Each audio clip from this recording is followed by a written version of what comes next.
Imana yambwiye ngo mbwira abantu ngo hari ubundi buryo, abantu bemeye kuyumvira, abantu bemera guhinduka mu mitima yabo, bemera gufata icyemezo cyiza. Hari ubundi buryo, hari ubundi buryo. Yesu ashimwe cyane. Hari ubundi buryo Imana igiye gucishamo ikagushyira ku rwego rwiza rwawe rugukwiriye. N'umukozi w'Imana, Imana yasize amavuta, ni prophetess. Ndizera yuko ubuzima bwawe agiye kubahanurira muri aya masaha. Ndagira ngo umwongera amashimwe cyane, ube maso. Umugabo ibita Yohana na Petero babwiye ikimuga ngo dutumbire. Ndagira ngo namwe mumutumbire, mumuhanga amaso, wirukana umwuka w'uburangazi ku buzima bwawe. Imana ibahereze umugisha. Karibu pastor, turakwishimiye. Icyubahiro cy'Imana kibane nawe. Amen. Yesu aguhe umugisha. Duhagaze twihangane, duhaguruke.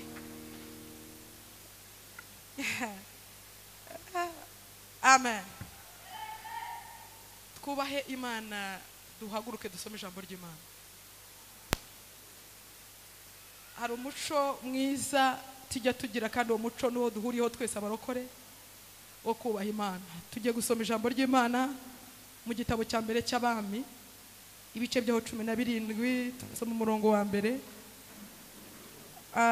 turageza ku murongo waho wa 12. Hano haramutse hari umusomyi mwiza yadufasha, ariko adahari ngenda byikorera. Igitabo cya mbere cy'Abami, ibice byaho 17, umurongo waho wa 17. Umurongo wa mbere haravuga ngo bukeye Eliya w'itishubi, umwe wo mu basuhuke b'i Galeyadi, asanga Ahabu, aramubwira ati ndahiye Uwiteka Imana ya Isiraheli ihoraho, iyo nkorera iteka, yuko nta kime cyangwa imvura bizagwa muri iyi myaka keretse aho nzabitegekera. Hanyuma ijambo ry'Uwiteka rimugeraho riti va hano ugende werekeze iburasirazuba, wishe iruhande rw'akagezi kitwa Keriti, ahateganye na Yorodani, uzajya unywa amazi yako, kandi integetse ibikona kujya bikugemurirayo.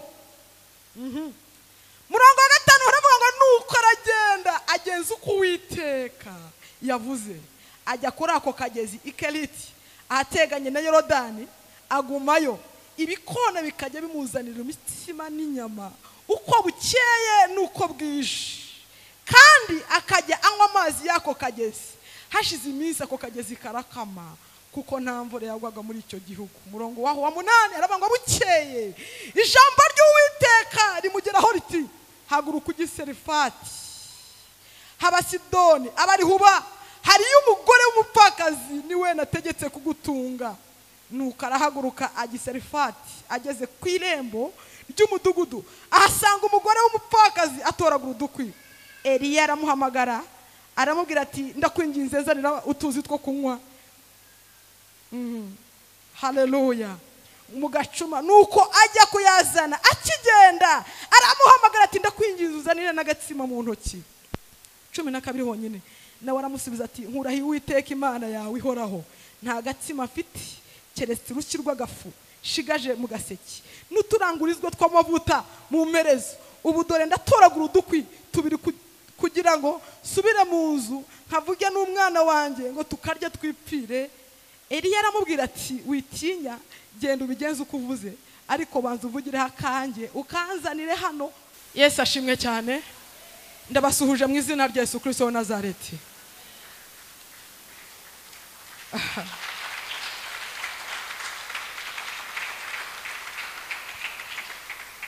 Ndi hano, amazina yanjye nitwa Umutoni Joseline. Ndi umubyeyi Yesu yagiriye ubuntu, mfite umutware, ndubatse, mfite n'umwana w'umukobwa. Amen. Ndiho nditegura kubyara n'abandi bana, ariko ntimujye ngo narekeye aho ngaho, murabona ko nyiri muto ndacyabyara. Amen.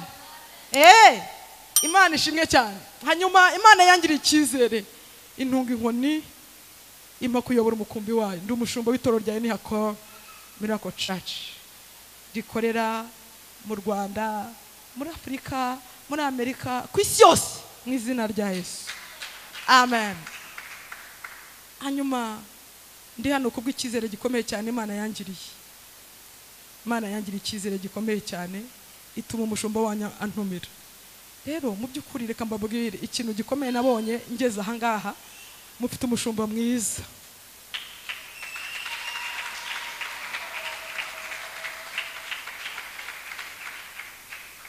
Iyo mvuze ngo mufite umushumba mwiza, mujye mukomera Imana amashyi cyane, muyivugirize n'impundu,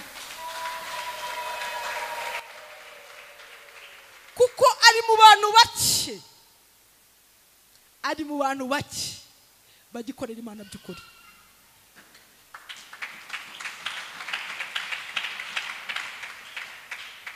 Mufite umugisha ukomeye cyane ko uyu mushumba ari ubayobora. Ni umugisha ukomeye. Ntekereza uyu munsi ari wo munsi wa kabiri mubonye amaso vizavi. Amen. Uyu ni umunsi wa kabiri, kuko ubushize naraje nibwo namubonye. Uyu ni umunsi wa kabiri. Amen. Rero mu bintu byiza namubonyeho bikomeye cyane nuko agifite umutima w'ubumana.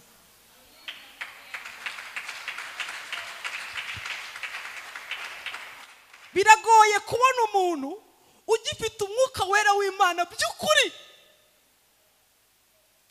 cyane cyane muri ibi bihe. Ni umugisha rero mwagiriwe. Mumufate, mumukomeze, mufate, buri muntu wese mufate, avuga ati mva sinzakurekura, nzagendana nawe, nzabana nawe, Imana yawe izabiye Imana yanjye, umere nka Rusi na Nawomi. Mumufate, mumukomeze, kubera ko muri we harimo umugisha mugari. Ikintu cyabinyemeje ubushize nzana nababwiye ngo kenshi na kenshi ntago njya pfa guhaguruka ahantu ngo ngiye mu yandi macaci ntabajije Imana, kubera ko ndabizi neza hari ahantu itajya nyemera ko njya kandi nta kibazo hafite, ariko bikaba ngombwa ko byanga ko njyayo. Yesu ashimwe cyane. Ejo nafashe umwanya wo gusengera uyu munsi, ndiho ndi gusenga. Imana irambwira ngo nzabwire ubwoko bw'Imana nzasanga hano, mbabwire ngo Imana ifite ubundi buryo. Iri jambo ni ry'Imana yampaye, irambwira ngo umuntu wese uzanyumva nzavuge ngo Imana ifite ubundi buryo. Hari abantu bazi ko inzira zabo zarangiye cyangwa ubuzima bwabo bwarangiye, ariko Imana yambwiye ngo mbatangarize ko ifite ubundi buryo. Yesu ashimwe cyane. Abantu bizeye ko Imana ifite ubundi buryo nibagira batya. Hallelujah. Imana ibaha umugisha. Nazanye n'abantu twazanye ku itorero, na kameramani wanjye ari hano, Aroni natere hallelujah. Twari turi iwacu, twari twateranye uyu munsi. Biragoye kugira ngo uve mu iteraniro wongere ujye mu rindi, ariko ndashimira Imana ko itubashisha. Hanyuma shimira Imana yampaye abantu tuba turi kumwe b'abanyamasengesho banyingingira, tuba turi kumwe. Ndi kumwe na protokole wanjye, ndi kumwe n'abavuga butumwa, ndetse hari n'abadiyakoni twazanye. Reka bose mbasabe bose bahaguruke batere haleluya. Ndabara gatatu batere haleluya. Imana ibagire neza. Rimwe kabiri gatatu. Amen. Mwicire mu kuboko kw'Imana mu izina rya Yesu Kristo. Imana ifite iki ubundi buryo. Amen. Hanyuma ndanezerewe cyane kubw'uyu munsi, shimye Imana kubw'iki gihe. Imana yangiriye icyizere gikomeye kugira ngo mpagarare imbere y'abantu bakomeye nkamwe, kugira ngo mpagarare imbere y'ubwoko bw'Imana bukomeye nkamwe, abantu Imana yaremye, abantu Imana yakunze, abantu Imana yacunguje amaraso y'igiciro gikomeye. Muri abantu bakomeye, Imana kumpagarika ahangaha ni icyizere gikomeye Imana yangiriye. Tuyihereze icyubahiro. Ndashimira Imana kubw'icyizere gikomeye yashyize ku buzima bwanjye, ngo uyu munsi wa none itere hakagobye kuba hari abandi bagiyeho, iyi saha hakagobye kuba hari undi muntu uhahagaze, ariko ndashimira Imana yatumye uyu munsi wa none yemera ko uyu munsi wa none ari igihe mpagarara ahantu kugira ngo mvuge icyo Imana yashyize ku mutima wanjye, lasi onema ku bwoko bwayo. Hanyuma twasomye ijambo ry'Imana. Yesu ashimwe cyane. Uyu mugabo witwa Eliya yari umugabo navuga ko yari igiharamagara, yari umurwanashyaka, yarwaniraga Imana ishyaka. Amen. Hariho umugabo witwaga Ahabu. Uyu mugabo witwa Ahabu yari umwisiraheli. Yari yaravuganye n'Imana mbere yuko aba umwami w'Abisiraheli. Imana yaramubwiye ati witonde Ahabu, twumvikane mu bantu babanjije ntago bigeze bakurikiza amategeko yanjye n'amateka, ntago bigeze banyumvira, ariko wowe ndakwingiza uzanyumvire, uzanyubahishe muri Isiraheli. Imana imuha amabwiriza, iramubwira ngo ahantu nkwicaje kuko yemera kuyobora ubwoko bwanjye, ubu ni ubwoko bwanjye nawe urimo, aba ni imfura zanjye, ndagira ngo uzabayobore neza nk'uko jyewe Uwiteka Imana nkuyobora. Aha bati ndiyo papa, nzabikora papa. Yego, Yesu ashimwe cyane. Yumvira Imana, aravuga ati ko yari rwose nzabikora. Ariko reka mbabwire ukuri, ubwoko bw'Imana, iyo umuntu Imana yamuhaye condition, bisaba kumva neza koko ko niba Imana ivuganye nawe ugomba gukurikiza ikintu Imana ivuganye nawe. Kintu kibabaje muri iyi minsi, twumva amasezerano, tukumva ibintu Imana ivugana natwe, ariko gukurikiza ibyo Imana ishaka bikatunanira. La majorité y'abantu twese turi hano turazi ko umuhanuzi ari umuhanuzi. Yesu ashimwe cyane. Dukeneye kubohoka, dukeneye kumva icyo Imana ituvugaho, ariko gukora ibyo Imana ishaka kugira ngo isohoze bya bindi amuhanuzi abahanurira. Mwari muzi ko ibyo prophet abahanurira ni iby'ukuri, ariko kugira ngo bisohore ni wowe ubigiramo uruhare. Yesu ashimwe cyane. Uyu mugabo Ahabu yumvishe ibyo Imana ivugana nawe, arangije ayobora ubwoko bwa Isiraheli. Nta gihe na kimwe kigeze gicaho Ahabu akora ibyangwa n'Uwiteka. Ahabu ananira Imana, niko navuga, akora ibinyuranye n'ibyo Imana yamubwiye. Uretse n'ibyo aragenda ajya mu banyamahanga, amishuti n'abanyamahanga, barakundana, biba ngombwa akabenguka y'umukobwa witwaga Yezebeli. Vuga ati uyu mukobwa namukunze ni uzambera umugore. Maze kumubenguka, biba ngombwa ko Yezebeli amubwira ati ndabizi ko muri Abisiraheli, ndabizi ko iwanyu musenga. Yarabizi ko muri Isiraheli bafite Imana yabo basenga. Yarabizi nubwo yari umunyamahanga, bafite Imana basenga. Yarazi ko Abisiraheli bafite Imana basenga nyayo. Aramubwira ati rero kugira ngo nkwemere nuko ugenda ugakura abahanuzi b'Imana y'ukuri bakava mu gihugu cya Isiraheli, jewe nkazana abahanuzi banjye, nkazana n'ibigirwamana byacu. Yesu ashimwe cyane. Aha bati ibyo gusa, ibyo byonyine, reka nkwereke. Ngaragenda afata abahanuzi b'Imana, asenya igicaniro cy'Imana cyari muri Isiraheli. Ayiwe, asenya igicaniro cy'Imana cyari muri Isiraheli. Ari hahandi basengaga Imana ikavugana nabo, hahandi basengeraga Imana ikabaha amasezerano. Umwami wabo aragenda asenya igicaniro cy'Imana ya Isiraheli. Ujya uzi kugira ngo icyo gicaniro kibaho ngaho. Yesu ashimwe cyane. Zari muri condition z'Imana. Haleluya. Ahabu aragisenya, arangiza afata abahanuzi b'Imana, abahanuzi babirukana, bamwe barabica, bahigwa bukwari. Ibaze kubukorera Imana ugahigwa bukwari, basanga uvuga Yesu waba uri umuhanuzi bakakwica.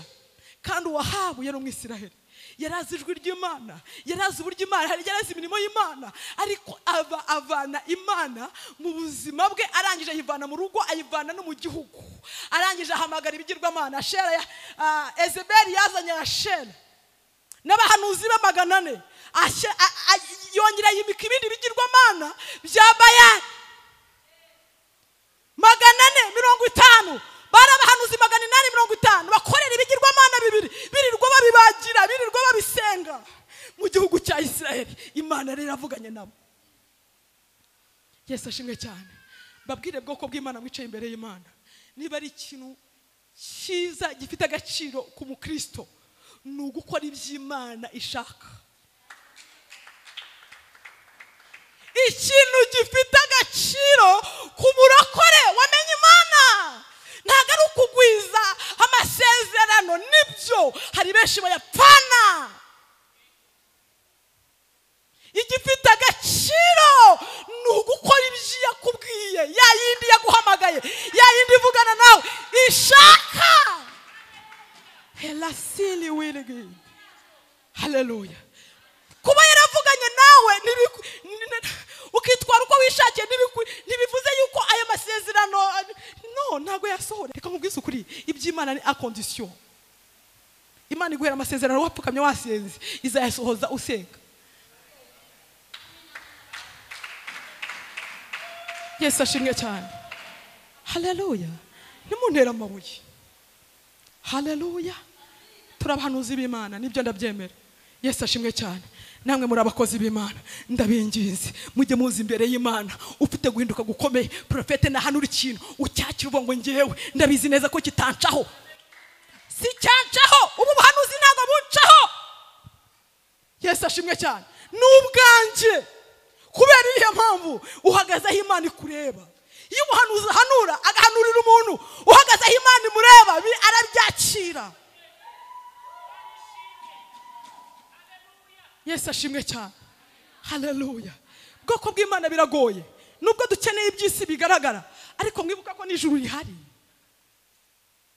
mwibuka ko n'ijuru rihari haleluya iri juru rirahari ntabwo ari ryo mu magambo ntabwo ari ry'abantu bababwira gusa rirahari ujye ukora ibyo gukiranuka nk'umuntu uzi neza ko n'ijuru rihari azaritaha Yesu ashimwe cyane haleluya duhereze Yesu icyubahiro biragoye kubwiriza amagambo abantu badakunda haleluya naza nkababwirize nkabaturaho ibitangaza mukabyakira ariko no kuri nta cyasohora nta muntu nta mpinduka Imana ikeneye abantu bahinduka ikeneye abantu bavugana nayo ko bagahinduka Yesu ashimwe cyane iyo nta mpinduka ihari urategereza ukabibura munsi ukava kwa profete Fisto ejo ukajya ku bandi ba profete Fisto byebye byose byaramunaniye hari abandi bashoboye kubera iyo mpamvu ikibazo si profete ikibazo is you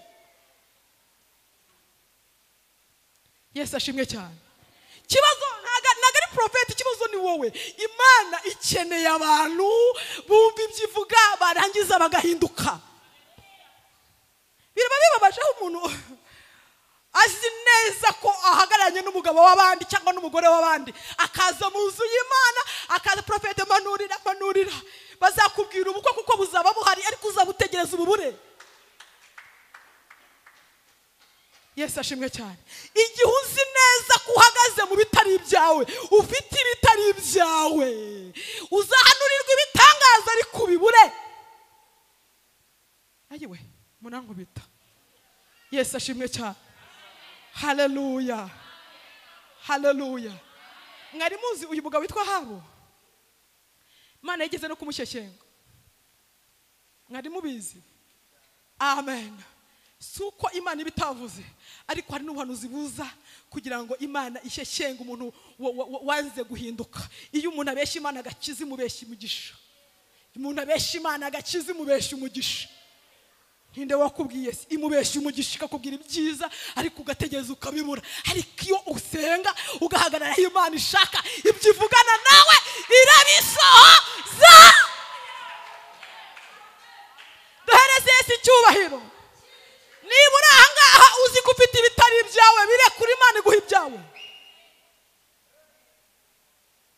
Yesu ashimwe cyane Yesu amen izaca yigutabara ugifite ibitari ibyawe hari umugabo uri kurira kubera ko mutwaye umugore hari umugore uri kurira kubera ko mutwaye umugabo bizaca he Yesu ashimwe cyane Imana yambwiye ngo mbwira abantu ngo hari ubundi buryo abantu bemeye kuyumvira abantu bemera guhinduka mu mitima yabo bemera gufata icyemezo cyiza hari ubundi buryo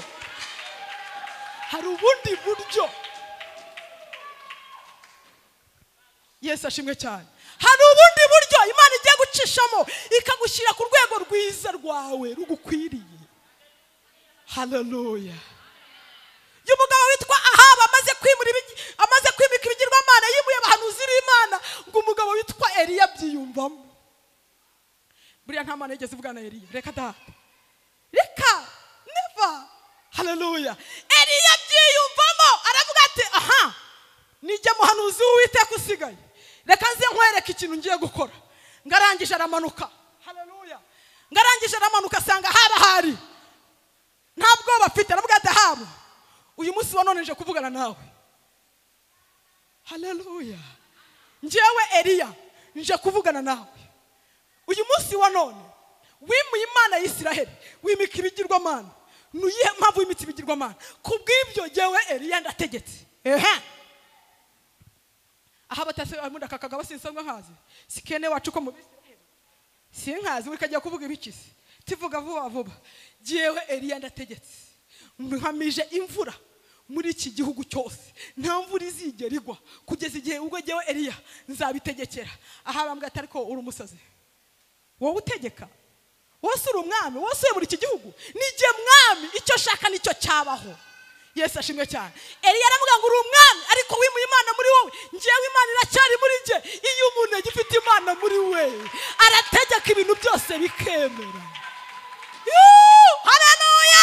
Iyo umuntu agifite Imana muri we, iyo umuntu akifite ya nzira nziza muri we, icyo avuze kiremera. Rangije aramubwira tuva nkubwire. Ubuze gutyo nikime we, nikime ndagikamije. Nikime ndagikamije. Aha baramuseka. Avuga ati ko aka kantu nago kazi kibigirwamana bya shera bajya kurura n'imvura. Hari ibigirwamana muri ibyo 450 na bira 400. Hari ibigirwamana babagira bikagusha imvura. Baterekerera bikagusha imvura. Yesu ashimwe cyane. Haleluya. Arabati wegenda nta kigenda ukwezi kwa mbere bategeza imvura. Mwakura arangira bashaka Eliya baramubura. Imana ibwira Eliya ngo haguruka ugende. Genda kubera ko Ahabu nakona rakwica. Haguruka ugende ugikereti. Ngara haguruka agikereti ngo hari uruhande rwako kagezi ka ekreti ngo kavagamo amazi meza aryoshye. Ngeriya Imana iramubwira ngo kandi nzategeka ibikona kuzajya bikugaburirayo. Mwari muzi ko iyo Imana ivuganye nawe amasezerano meza ukihagaze Imana ishaka, wari uzi ko Imana ijye gucira inzira aho utatekerezaga. Mwari muzi ko nta mukiranutsi upfa mbere y'igihe. Mwari muzi ko nta mumaro upfa mbere y'igihe. Yesu ashimwe cyane. Nta muntu uhagaze Imana ishaka ujye upfa gupfa. Ngo nuko abarozi bashyizeho, ngo nuko nyabingi bazitongereye, ngo nuko abanyogosenge bagiyeyo, ngo nuko basobanye bakoze, ngo ubwo batangira umugisha wawe. Never. Nta mukiranutsi. Heliwa talasiwa mando. Ni wili bili glide. Nta mukiranutsi upfa cyangwa se ubrokerwa ibye mu gihe Imana yazanye ibye. Kirazira. Yesu ashimwe cyane. Haleluya. Ngo Eliya aragenda ngatungwa n'ibikona. Ibikona bikajya bimugemura we, bikamuzanira inyama, bikamuzanira ibyo kurya. Aragenda ararya, agubwa neza, anyurwa nako kagezi kikereti. Yesu ashimwe cyane. Haleluya. Ngo haciye iminsi kakagezi karakama. Turi ku ijambo rivuga ngo Imana ifite ubundi buryo. Haleluya. Haciye iminsi kakagezi karakama. Gakamya Eliya arerembura amaso ati noneho Mana kari wowe wari warambwiye ngo maze. Hari igihe Imana iha umuntu ikintu ukavuga ati iki kintu nibura kiranejeje. Haleluya. Haci iminsi ukajya kubona ukabona cya kintu kirahagaze. Uwakwishyuraga ishuri ry'umwana akaba arabiparitse. Uwakwishyuraga inzu ako kanya akaba arabihagaritse. Yesu ashimwe cyane. Uwagukoreraga ibyiza ako kanya bikaba biranze kandi ari Imana yamuguhaye. Bijye bibaho kikereti, bijye bibaho ko igikona kijya bijye bibaho kikereti hajya hakama, ariko Imana bijye ifite ubundi buryo. Imana bijye ifite ubundi buryo. Ndagira ngo nkubwire wa muntu uri imbere yanjye, uri kumvira ijambo, uri imbere y'Imana. Imana ifite ubundi buryo. Imana irangiza isanga Eliya, iramubwira ngo Eliya we haguruka ugende ugiserifati. Genda ugiserifati, hari umupfakazi nategetse kugutunga. ntabwo Imana yasabaga. Isaba gutese. Hari umupfakazi yategetse kumutunga. Hari ibintu Imana igiye gutegeka ku buzima bwawe kugira ngo bigusanga aho uri. Hari ibintu Imana igiye gukorera ubuzima bwawe kugira ngo igaragaze ko ari Imana mwavuganye. Yesu ashimwe cyane. Haleluya. Mbabwira ikintu kimwe gikomeye. Igihe kimwe cy'ikintu nkunda kukivuga. Nigeze gushaka mbura urubyaro. Maze kubura urubyaro mara igihe kinini ngira abantu benshi banzi kubuhamya. Bwa mbere njya kwa muganga, ngiye kwa muganga baratubwira yuko ntago twe twabyara. Amen. Nahuye n'abadokiteri b'Abanyamerika barambwira ngo ntago byashoboka. Yesu ashimwe cyane. Icyashoboka ni IVF. Amen. IVF muzabyumva nabwo ni nka 5% no gufata intanga z'umugabo n'iz'umugore bakabihuza bakabirera muri firigo bakazavamo umwana bakamugushyira mu nda. Sha Imana ifite ubundi buryo sha. Yesu ashimwe cyane. Imana ifite ubundi buryo. Ubwo turangije tuvuga rero reka tutabikora mu Rwanda kuko nta nubwo twazi ko mu Rwanda babikora. Tubaka tujya New Delhi, turagenda tujya New Delhi. Yesu ashimwe cyane. Turagenda tujyayo baduha abana, bampa abana 3 b'impanga babashyira mu nda. Ndagaruka mu Rwanda ntwite, nangiye kubwira abantu ko ntwite. Haciye ukwezi njya mu mihango nk'ibintu bisanzwe nk'uko byari bimeze. Abana barangiye basohokana nayo. Kandi narageze mu Rwanda. Yesu ashimwe cyane. Imana ifite ubundi buryo. Ntago nafite gahunda yo kubaho ubuhamya ariko nibura ndabaho gatoya. Yesu ashimwe cyane. Biranga nzenguruka muri iki gihugu abadokiteri bari muri iki gihugu abenshi turaziranye. Abenshi bitwa ko bazi kuvura turaziranye. Bakajya bambwira ngo kubyara ntibyakunda. Bakamimva impamvu nyinshi nkabona ko ari izo koko. Yesu we, Imana ifite ubundi buryo we. Yesu, Yesu. Yesu. Haleluya. Wigeze uburanye Imana? Amen. Ndangije mbwira Imana nti noneho Mana karabaye. Ubu koko ndashatse mbuze n'urubyaro n'iki nagukoreye. Noneho nkajya nisuzuma ngo ndebe ko hari n'ikintu nakoze ariko kera turabakobwa hari kundi abantu baba baraciye muri nyinshi ariko none izo nyinshi ntazana naciyemo data batwese n'umugabo wanjye twarinze tunabana ataranankora no kwibera. Ndavuga si noneho kandi ibi ni ibiki bibaye. Yesu ashimwe cyane. Ubu koko abantu urumva amagambo yabaye menshi. Umugore ibyo byose anyereye umura yaje yarasambanye yakuyemo nyinshi. Yesu we, Yesu ashimwe cyane. Ariko igihe kimwe Imana ivugana nanjye irambwira ngo Mutoni mwana wanjye, kubera ko wanyubashye hariho umwuka wo kutazabyara ariko njyewe ngiye kuguha umwana.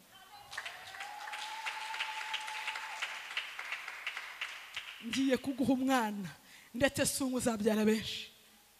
Haleluya. Uzabaganga Abanyamerika bakubwira ko bitakunda. Mu Buhinde aho twagiye ibyari bukunde n'ibyo kandi nabwo ni nka 5%. N'ubundi byaranze. Hano hose wazengurutse bakakubwira ko bitakunda. Yesu we. Haleluya. Ayiwe. Amen. Ariko igihe kimwe ngiye kumva numva mfite isereri. Oh. Haleluya. Numva gasereri numva utuntu kabisa. Yesu ashimwe cyane. Ndavuga ibyo byose izi za ndwara zaje zo muri iki gihe reka ngere Legacy. Ndagenda njya kwa muganga Legacy. Ntabwo nafite icyizere cy'uko nzabyara nubwo Imana yabimbwira ko yabimbwiraga kenshi. Mwaka utaha nk'iki gihe uzabyara iki gihe kikagera simbyara. Amen. Mwaka utaha nk'iki gihe kikagera simbyara. Yesu ashimwe cyane. Haleluya. Igesha Imana ifite ubundi buryo. Ndangije ngiye kwa muganga. Bafata amaraso bagiye kurebamo kanseri, hepatite, ibintu nk'ibyo turataha bari buze kuduha igisubizo mu gitondo bakabyohereza kuza ku mugabo mu gitondo cya kare ndyamye n'akazi kari karananiye. Amen. Mugabo araza nambwiye ati bambwiye ko ibizami byose nta kibazo ufite ahubwo bambwiye ko barebye kuri grossesse bagasanga uri positive. Ndavuga nti Naramubwiye numva kumbwira twumvikane. Haleluya. Ndabizi neza ko nimba afite ikibazo cy'uburwayi kimbwire utariza kuguca ku ruhande mbwiza ukuri. Arambwira ati ni ukuri. je bambwiye yuko utwite ndaba tugende tujya kwa Nyirinkwaya. Amen. Turagenda tujya kwa Nyirinkwaya. Tukijya kwa Nyirinkwaya umudokiteri watwakiriye nije banga Joseline nsanga ni wa wundi w'Ikanombe wajya nkorera IVF na za insemination na bya bindi byose. Joseline bimeze bite? Nimeze neza nteko bambeshye ngo ndatwite. Wowe utwita warabikoresheje se nimperuka bya bindi. Yesu ashimwe cyane. Haleluya. Arambwira ati jya turebe. Bakorera ecography yo hejuru mbona ntibikunze ndavuga ni bya babeshyaga. Haleluya. Ndavuga arambwira ati reka nitegereje neza arareba ati ndikumbona agatima. Kombona agatima. Ndavuga reba neza niba arako umuntu wakabyara we cyangwa atari ibindi reba. Yesu ashimwe cyane. Arambwira ati nagatima k'umwana. Uratwite. Ndavuga ngewe ati se ubundi wowe. Urumva yaranzi wowe ni ngewe. Yesu Kristo we. Haleluya. Reka mbabwire Imana ifite ubundi buryo. Imana ifite ubundi buryo. Ndatwita nkajya ngerageza ng'indigi imbere bikanga kuko bahayiwe. Abantu bari bamaze iminsi baramenyereye igihe kiri nirwa mbabwira ngo ndatwite kuko nayikoreshaga IVF nazaga mbabwira ko ntwite. Bagategeza ko nzabyara umwaka ukarangira nabyo. Yesu ashimwe cyane. Ntegeze nk'indi zajya imbere reka data ariko nkagerageza kugenda nyimeze gutya kugira ngo babone ko ntwite ntibazongera kuvuga ko yewe indi ndigeze amezi 9 itarajya ahantu hagaragara kurya abantu bose babibona. Ndagije ndabyara umwana w'umukobwa yitwa Miracle. Amen. Ndabyara ubu ngubu usigaye njye imbere ubona najya kubwiriza ahantu nk'abantu ifite abana benshi kuko nabo mu mwuka nareraga. Yesu ashimwe cyane. Ntekereza nko kuri poste niba ipostinze abantu hari nk'abantu bakubwira ati uriya mudamu turamuzi. Yesu ashimwe cyane kubera iyo mpamvu. Haleluya. Inzira naciyemo yari ndende. Inzira yo kuvuga Imana ukayivuga neza Imana ufite igishako cyo kubura urubyaro kandi ubizi neza kuko kubyara bigoye ariko nta kintu kijya kigora mu maso y'Imana sheri. Nanjye nahawe ijambo ko byemewe na nyiri ijambo. Haleluya. Umutima wanjye wawujuje amashimwe akanwa kanjye nakukuzuza indiri aho byari bigoye warantabaye warakoze Mana. Zisaha nanjye ndi umubyeyi. Yesu ashimwe cyane. Ubu noneho ndabwiriza nkumva nta gishako mfite. Haleluya. Haleluya. Ngari yarangije ngamaze kuhagera ngagiye kubona ngabona umuntu Imana yamwerejeho n'umutindi w'umupakazi uri aho ngaho uri gutoragura udukwi ngo yisigaraniye ngagafu mu kibo ngo n'utuvuta duke mu mpereza agakeneye kurya uwo munsi gusa yarangiza agahita yipira. N'umwana we tekereza nawe we. Eliya yarangije avuga ati wa mugore wa mudamu wanzaniye amazi yo kunywa. Ngo umudamu arangije ngagiye kuyamuzanira ngiramubwira ngo kandi ndashonje ndashaka n'ibyo kurya. Mudamu atari kuyu muntu ntarebe inzara mu gihugu we. Kimuntu uko ngashaka n'ibyo kurya. Hambwa ati uwo kabyara we utudukwi tubiri ntoraguye nutwo guteka agafuka ari gake konyine kari mu kibo n'utuvuta turi mu mpereze kugira ngo tuturye. Eliya ngo kamvugira ukame nkarye. Murumva icyo kintu we. Ibaze Eliya ariko Eliya udafite impu ubyumvishe wagira ngo nta muhagira. Yesu ashimwe cyane. Haleluya.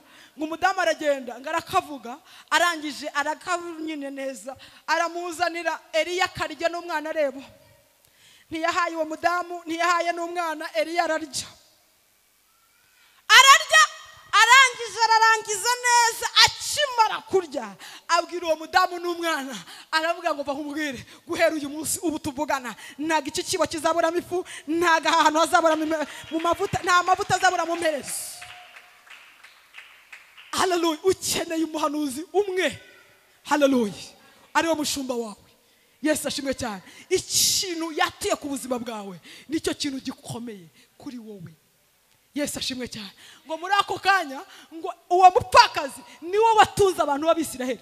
muri icyo gihe kuko byari bimaze kugenda mu myaka 3 haburaga amezi 6 atangira gutunga abantu bari baturanye arabatunga kubera ko atunze Eliya kubera ko Eliya ari kumwe n'umupa reka ngwize ukuri umugisha wawe uri mu kanwa k'abahanuzi ujuze imbere y'umuhanuzi ubwo ati sengera gusa akwatureho natagwangira avuze akagwira ngo nonaha genda nonaha kori nonaha biraba Yesu ashimwe cyane ngo muri ako kanya ngeri yarangije ngabwira ngo muri icyo gihe ngo Ahabu ngo noneho ngo aravuga ngo mureke tugende mu misozi ngo kubera yuko ngo tubona kingame amafarashi yacu tubona amatungo yacu ntacyo kurya afite ngo baragenda mu misozi ngo bari kugenda ngo Eliya ahura n'umugaragu wari umuhanuzi w'umwami ngaramubwira ngo genda ubwira Ahabu ko ndi hano undi ati ntago nabimubwira nukuri simbimubwira amwe ati genda niko nkubwiye ngarangije ngagenda abwira Ahabu ngo Eliya ahura na Ahabu aramubwira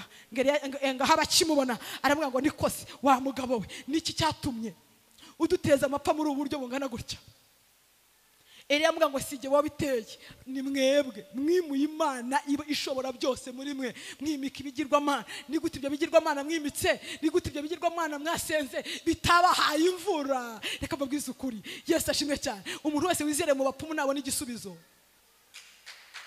umuntu wizereye mu bapfumu no mu bigirwamana nta gisubizo abona ariko umuntu wizeye Imana naho waca mu bibazo hari igihe umuntu aba ari guca mu bibazo hajya atekereza kuyoboka inzira y'abapfu bakabatisha nzihana nyuma reka ngende mbaze reka ngende bamvura iki kintu kubera ko barasengeye ntacyo nabonye bakoze ibi ntacyo nabonye ariko reka mbabwize ukuri Yesu ashimwe cyane nabonye umugabo umwe wenyine witwa Yesu iyo umuntu ari kumwe nawe agendana nawe nta kintu aba uyu mugabo witwa Eliya yategetse imvura imara imyaka 3 n'amezi 6 itagwa kugeza igihe we ategetse kugira ngo imvura igwe reka mubwize ukuri nimba ari ikintu gifite agaciro ni umuntu uhagaze aho Imana ishaka agakora ibyo Imana ishaka icyo avuze kiraremeka Bibiliya irambwira ngo nimukuri ibishimwa mu bigawa amagambo yanjye akaba muri mwe akanwa kanyu kazaba nk'akuwiteka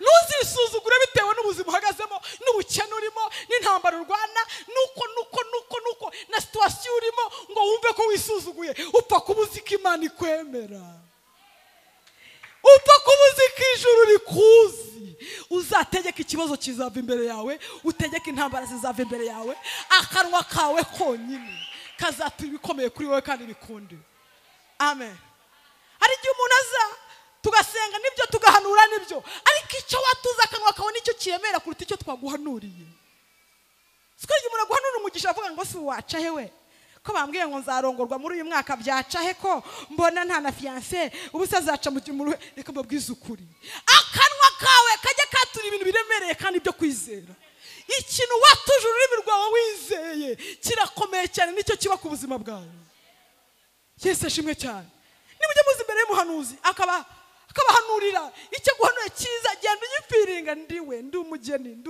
ndi umugore mwiza ndi boss lady ndi umugore w'umukire ndiwe wumve ko ari wowe wumve ko ibyiza byose ari byawe utitaye ko amagambo abwirwa ari mabi utitaye ko wirukanwe ku kazi utitaye wature ubuzima bwiza watura ubuzima bufite imbaraga ku buzima bwawe mbabwiza ukuri niba ari ikintu kiremera ku buzima bwawe n'amagambo meza wiyaturaho ijambo wiyaturaho niryo riremerera ubuzima bwawe hajya umuhanuzi ashaka kuguhanura akaguhanura ibintu byiza wagera hirya ukabati ibi ntabwo ari ibyanjye kwatura amaganya kwatura agahinda k'iwanyu ukabene wanyu bapfuye badashatse abandi bapfuye badakize ukumva ni ibyo ngibyo ariko iyo wisobanukiwe katura ibintu biremereye kuri wowe Imana yo mu ijuru irabishyigikira amen haleluya Eliya arangije abwira Ahabu aramubwira ngo none ahangaha hamagara abahanuzi bawe ba Bayali n'abashera tumanuke hari ahiri ngo baragenda bagikarume Yesu ashimwe cyane ngo bamaze kuhagera ngeri yarababwira ngo ngaho tugiye guhamagara abisiraheli bose ngo bahamagara n'abisiraheli baravuga ngo Imana iri busubirisha umuriro niyo Mana turi bwizere reka mubwize ukuri Imana yakikorana n'ibimenyetso barakubeshye ikorana n'ibimenyetso ntago iza biramupango ntago ipfa kuza gutya gutya ikorana n'ibimenyetso. Hari ibimenyetso bigaragaza koko kari Imana iri kumwe nawe. Eliya aravuga uko byagenda kose mwebwe abahanuzi ba Bayali kuko muri benshi mubanze muhamagare Bayali wanyu na Shera wanyu turebe Imana iri busubirisha umuriro. Iri busubirisha umuriro niyo abantu twese tuzubaha. Ngabashera we ngo babikora nkuko bari basanzwe babikora. Reka mbasetse mwari muzi ko buriya uko babikoraga basubizwaga. Eliya atari kumwe nabo atarahagarara nabo buri ko babikoraga barasubizwaga kuko Bibiliya iravuga ngo babikora nkuko bari basanzwe babikora ngo bikebesha inzembe ngo barikeba cyane ngo amarasaraza kugira ngo Bayali na Shera ngo babone neza yuko bababaye ngo baze babatabare ariko bari buce hese byari buce hese. Yesu ashimwe cyane ngo barikeba ngo bigeza nimugoroba ngo batarigera na rimwe ngo babone igisubizo cya Bayali. Ngeri yarangira abashinyagurira aravuga ngo nimugenda hari Imana yanyu yazindutse nimwongere muyihamagare cyangwa se irasinziri nimuyihamagare ahari ribuzira basubiza ngo barongera we. Haleluya. Ngo bahamagara Bayali ntiyaza bahamagara Shera ntiyaza. Reka mubwize ukuri iyo ubitse ijambo ry'Imana ryahanure mu buzima bwawe izo imbaraga bakoresha bakuroga imbaraga bakoresha bakuzimya imbaraga bakoresha bakufunga nizikora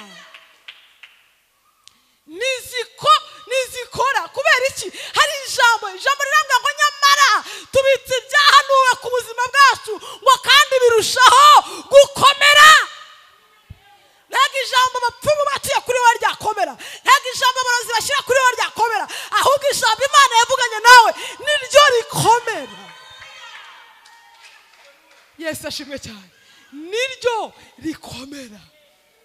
Ngarangije ngo barananirwa ngo bajya hirya ngari yarangije ngaraza ngayenyegeza igicaniro cy'Imana ngafata amabuye 12 asobanuye imiryango ya Isiraheli we yabene Yakobo ngafata amabuye 12 ngarangije ngarasenga ngo Mana data Imana ya Isiraheli uyu munsi bimenyekane ko ari wowe Mana muri Isiraheli aba bantu turi kumwe bizere ko ari wowe Mana. Reka mbabwize ukuri ayo magambo nta minota 2 arimo yavuze. Haleluya. Babwira ikintu cyitwa umuntu uhagaze aho Imana ishaka wizera Imana ni ukuri. Reka mbabwire ahamagara umuriro kaza icyo utegetse cyose kiremera ngo muri ako kanya ngo umuriro uva mu ijuru. Waruturutse he? Waruturutse uva mu ijuru ngo urangije kuva mu ijuru ngo utwika y'amazi utwika bya bitambo ngo uragenda ngo utwika n'ubutaka n'umukungugu umuriro uratwika kurya n'akantu kamwe kasigaye ngo muri ako kanya Eliya ahabwa imbaraga ngarahaguruka ngaravuga ngamanuka n'abahanuzi ukarima 450 aragenda bicisha inkota. Uyu munsi wa none hari ibyahanuye ku buzima bwawe bikaguhanura ibintu bibi. Hari abapfumu batuye ibibi ku buzima bwawe ukivuka hari abatwaye inyenyeri yawe ukiri mutoya hari abakozi bufindo ariyo mpamvu uhora ubona ubuzima bwawe bugenda butamera neza. Ariko uyu munsi wa none ugiye guhagarara mu mbaraga za Eliya ugiye kurasili wirigi ugiye guhaguruka ku maguru yawe abiri. Hari uburyo tugiye kurwana muri uyu mwanya kandi urwane wizeye ugiye guhagarara ufashe inkota.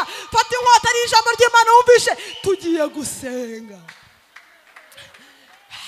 Ndi nkawe nahaguruka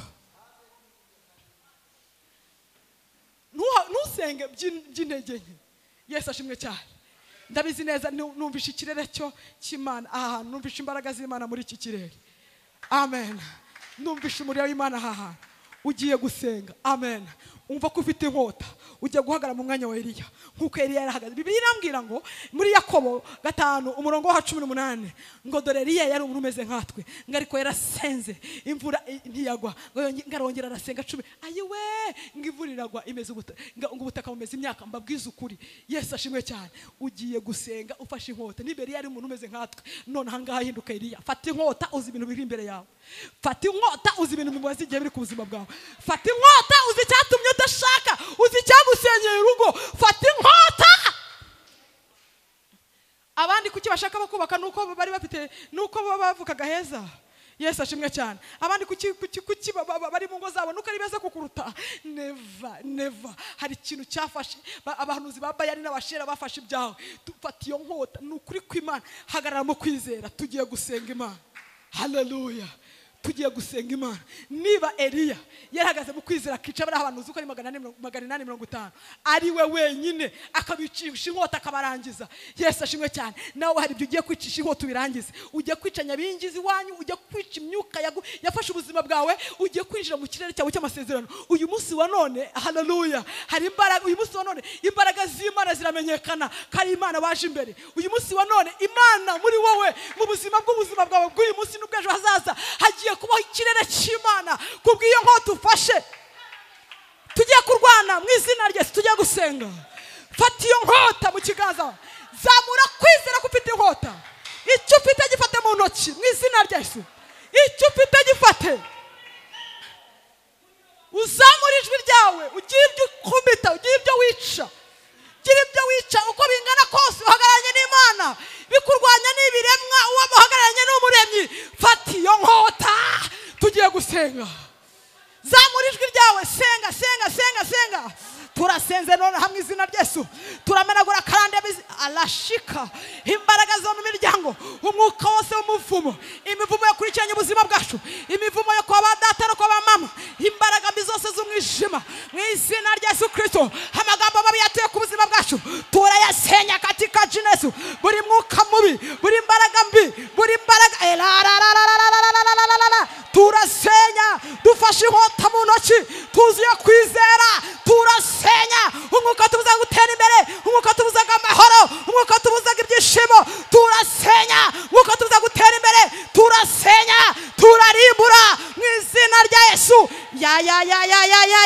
Nona duhagaze mu kwizera, duhagaze mu mbaraga z'Imana. Rekota rimashakataya remokodraya. Senga, senga, senga. Byirukane ica lewatra. Ntihagire igisigara uyu munsi wa none. Senga, senga, senga, senga.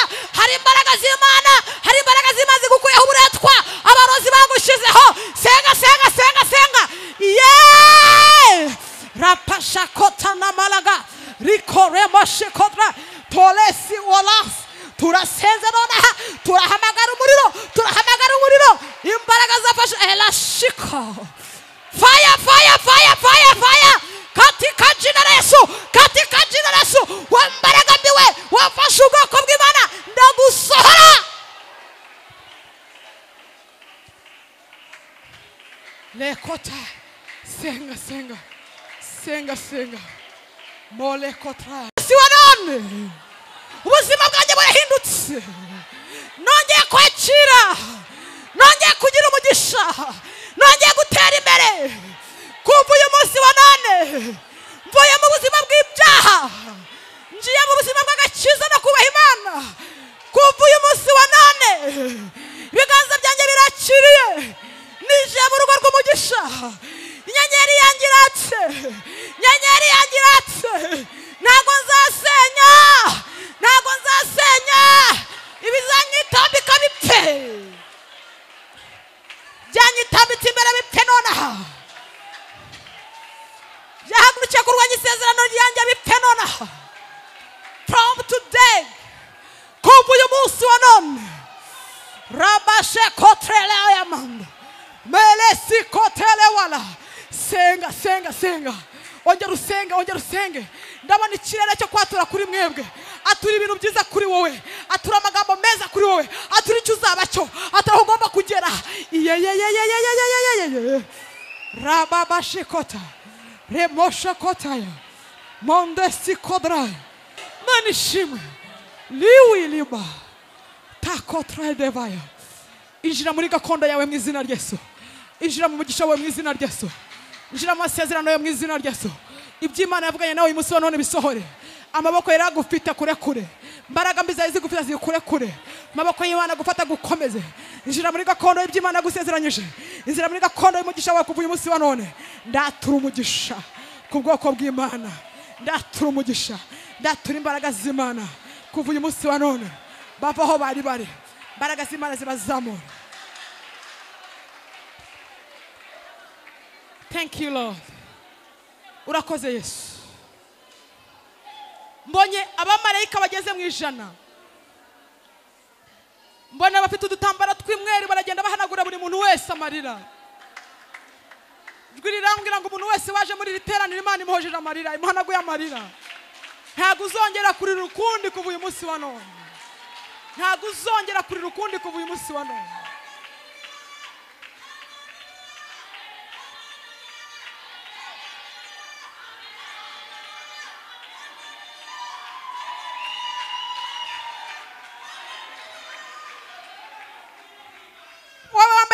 Imana irambwiye ngo hari ikintu wowe uri inyuma wowe. Imana irambwiye ngo hari ikintu wasengeye ugeze ugikuraho umutima ubona ko kitagikunda. Imana irambwiye ngo uyu munsi wa none nikikoze. Irambwiye ngo nikikoze. Hari ikintu wabonaga ko kiremereye ariko wagikuyeho umutima kubera ko wabonye ko kidakunda. Hari ukuntu yego ariko Imana yamwe ngo nikigiye gukora kugira kwemeze ko ari Imana iri muri iri teraniro. Ikwemeze ko ari Imana iri muri iri teraniro. Kandi abaguhiga bagiye kuruhira ubusa.